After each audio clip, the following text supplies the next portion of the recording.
What's up, everybody? Eric Secondary Machine. Today I'm out in the shop just finishing up putting my 6-inch riser onto the mill, which I'll be glad to be done with this particular project so that I can get the 8520 out on the market and sold. I'm still not convinced that I'll like this machine quite as much as this machine, and now it's for only one reason. Before there were two. Vertical clearance, I was able to fix that with a riser. Now I've got exactly the same amount of vertical clearance on both machines.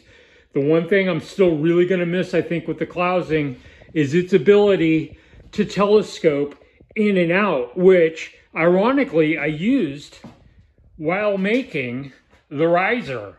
So with this machine, if you look at how it's built, there's no ability for the head to telescope back and forth in and out. You get what you get, right? And so that's a piece of functionality that I think I'm really gonna miss. Now, the thing is, the work that I did over here where I used the telescoping feature, I'm pretty sure I could have actually, like I was drilling the bolt hole pattern for the, I drilled and tapped these bolt holes this morning to get to all three of them. It was much easier to telescope it to right where I needed it, and I was able to do all three at the same time. If I hadn't been able to telescope it to right where I needed it, there's a pretty good chance that I would have probably done one and then had to move my setup, do the next one, move the setup and do the next one, or what have you. So a lot of times there might be a bit of a workaround where I can kind of compensate for the ability, or lack of ability, I should say, to telescope that in and out. I'll probably still be able to make do is the truth of it, but man, is it a nice feature on this tool. So anyway, let's move on from that. Didn't know if an 8-inch chuck on this 10-inch lathe was gonna be a good idea or not. To this tool's credit, or its ability to turn that big heavy piece of cast iron, to the tool's credit, it handled all of this very, very well. So I was able to turn the registers that were needed at both ends of this, get it basically down to the dimension that I wanted. Everything was built that needed to be done on the lathe, and it did a really nice job of all that stuff. I'm really thrilled with this tool, and honestly, going into it, I didn't know if I'd be able to pull it off. I machined everything in back gear. I monitored my bearing temperatures with the laser pointer. Nothing ever got hot or anything. I don't think the tool was working particularly hard. It just handled it like a champ. So that part of it, you know, because I spent a bunch of money on the chuck and a backing plate and all the time, you know, it's always about doing the project before the project so that you can finish up the project. Well, you know, and so a lot of times, like, I feel like I'm rolling the dice, you know, am I going to be able to pull this off or not? Well, yeah, I did pull it off. Well, actually, I don't know how good of a job I did yet. And I'm going to explain why right now. So I built the riser. I can tram this, no matter what I built, I can tram it left or right because the head can be tilted to accommodate whatever I ended up with my riser. But front to back, that's a whole different story. And so, you know, like my knee mill that was out in the other shop, I always had to have a shim on it to get it to where I could tram it front to back just right. And that's just how it came from the factory. So although as I was working this 6-inch piece, you know, it's in the chuck in one direction, it's got to come back out, it's got to get flipped around, and I've got to work on the other end of it. And although I did indicate everything in and tried to get it as precise as to what I could, I have yet to try to indicate this to see how I did. I will try to let you guys know in a later video. Like I said, side to side is no problem. I'll be able to have that just right. But I'm thinking in and out, you know, it might be a little bit off. I would be surprised if I don't have to put a shim of some sort in there. We'll see. You can see I still have the crane hooked up to it. I'm not going to move the crane out of the way until I got an idea of whether or not, because, you know, I may very well turn around, have to unbolt something, stick a shim in there somewhere, and kind of toy with it a bit to get it to exactly where I want it to be. Now, the next thing I want to talk about is, you know, I thought my intuition with this was that 6 inches was going to be a bit much.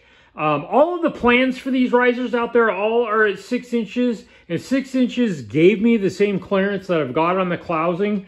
So 6 inches, give or take a little bit, is basically what I went with. But my intuition was telling me that 5 inches would have been a little bit better. Kind of going into this, I was thinking, you know, am I really going to want 6? I'd almost rather make it to 5. I built it to 6 like all the plans and like everybody else has done. And now looking at it, you know, this is only 6 inches wide. There's only a 6-inch chunk there. And I just feel like it's kind of perched up there. Rigidity is like everything in machining. And so I'm still not entirely sure that I wouldn't have been just as happy with 5. Although when you need the vertical clearance, you need that extra inch. You know, if you make it to 5 and you need 6, well, there you are, right? So I've been talking about this for a while. I bought this months ago and I've never been able to drill anything with it because there was never enough vertical clearance. So you can see now with this in the machine, I actually, with a good sized drill bit on it, I'm actually, with the knee all the way dropped down, I actually have clearance over and above my mill vise, which is nice because, you know, I've complained about this in the past that I've never used this because I simply couldn't. Like, at the very best, a stubby drill bit and no vise, I might have drilled a hole in something, but you know, that's a lot of why I built the riser. There just wasn't nearly enough vertical clearance on this machine.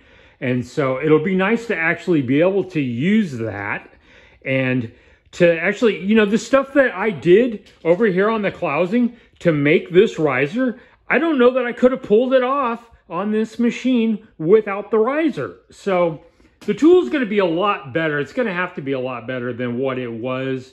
But like I was saying, rigidity is everything, so I don't know how rigid this is going to be until I get to jump in and use it. One more thing I wanted to show you really quick. One thing, you know, I love cast iron. I love old cast iron tools. One thing I don't like is on the column of my mill to have a draft angle, because if you look at this, I'm always wanting to put an indicator, a magnetic indicator holder on here. Well, this isn't flat. It's got a curve to it. Same thing with the side.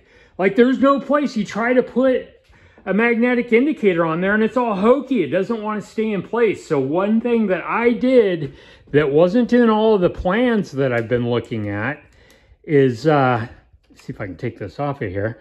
One thing that I did was I put a flat, try to set this down. I milled a flat on here where I can, as you can see, where that was able to sit. It's nice and flat. It's actually got a shelf here, super rigid. Great idea, and I'm so glad that I had the forethought to think to do that in advance before getting done over here with the mill, because that is a huge plus on here. To have a spot for the indicator built right into it is just such an added bonus. So really definitely going to be making use of that. One last closing thought that I wanted to, you know, one thing about being, I guess, a tradesman of sorts, a woodworker, a machinist, whatever, is an ability to see into the future. And one thing I saw coming on this project that I knew would be an issue if I didn't deal with it right up front is, you can see here, here's where my zero is, to have the head perfectly straight in and out. But now that this is in place, my zero is down here. And so what I did going into this was I locked my table in a position and I took this machinist square and I set it here so it was sticking straight up, and I drew a line here. And then at the foot of the machinist square, you can't see it now because this is in the way, I drew around the foot of it so I would know exactly where it needed to go to correlate, so that when I put this head back on here, I would know where zero is. And then what I did was, instead of moving this, I don't have any little rivets to be able to move this. So what I did was I just gave myself, I don't know if you'll be able to see it, but there's a little tiny punch mark there right at zero so that I will know where my zero is. And that wouldn't happen without the capacity to think ahead in the project and realize that there's going to be things coming. And, you know, so much of what we do as machinists, you don't want to work yourself. You know, I'm a painting contractor also by trade in the past.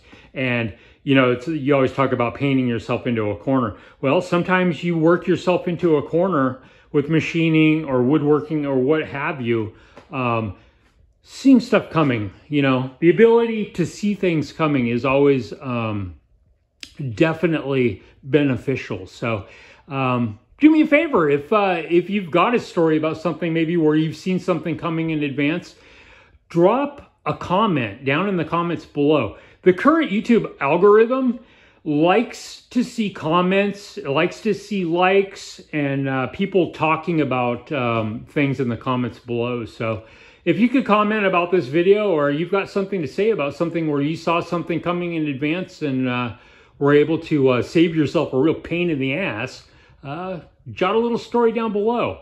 Anyway, I'm going to get back to work. I will get back to you guys on how well this trams out. Eric with Secondary Machine. I'll talk to you later.